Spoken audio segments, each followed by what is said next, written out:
என்ன பண்ண போறோம்னா ரெசல்யூஷன் எடுக்க போறோம். ஆமா. சரி, ஃபர்ஸ்ட் நீயே ஸ்டார்ட் பண்ணு.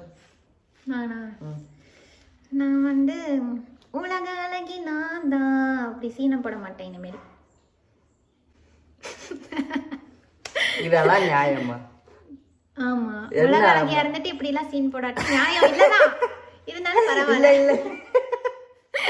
இல்ல இல்ல இல்ல இல்ல அப்படியே ஆப்போசிட். அதான் நானே ஒத்துக்கிட்டு அமைதியா சொல்லிட்டேன்ல, அப்போ சரின்னு ஒத்துக்கணும்ல. அப்படியே ஆப்போசிட்டா இடையில சொன்னதை நான் கவனிக்கவே இல்லை. அதான் கல்யாணம் ஆயிடுச்சுன்னா இப்படித்தான், உலக அழகின்மா அப்புறம் உள்ளூர் கிளவின்னு வாங்க.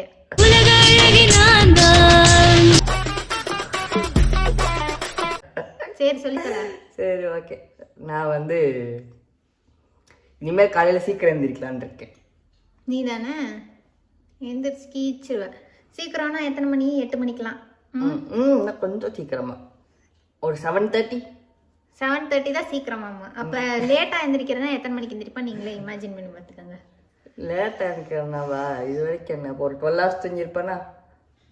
அதெல்லாம் தெரியல, தேவையில்லாத டாபிக்.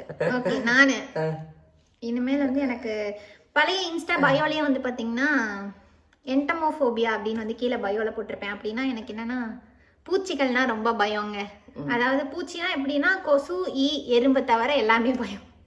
சின்ன சின்ன இந்த கரப்பாம்பூச்சி வெட்டிக்கிளினா கூட பயம். பேய்க்கு கூட பயப்படுவேனான்னு தெரியல, ஆனா இதெல்லாம் ரொம்ப பயம். இனிமேல் பயப்படாம தைரியமா பார்த்தேன்னா அப்படி கையில எடுத்து இப்படி தூக்கி போடலான் இருக்கேன்.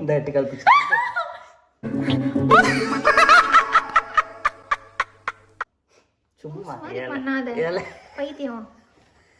இதெல்லாம் நடக்கிற நான் பண்ணுவேன். இங்க உண்மையாவே நிறைய எட்டுக்கால் பூச்சிலாம் இருக்கும். அதனால நிஜமான எட்டுக்கால் பூச்சி நீ இவன் இப்பெல்லாம் பண்ணுவாங்க அந்த சீரியஸா. இங்க இப்ப பாத்தீங்கன்னா கேமரா வச்சிருக்கிறதுக்கு பின்னாடி நிறைய எட்டுக்கால் பூச்சி இருக்கு. அதனால உண்மையா போட்டானு நினைச்சிட்டேன். பண்ணி நியூ இயர் அன்னைக்கு அடி வாங்கி சாவாத. சரி ஓகே.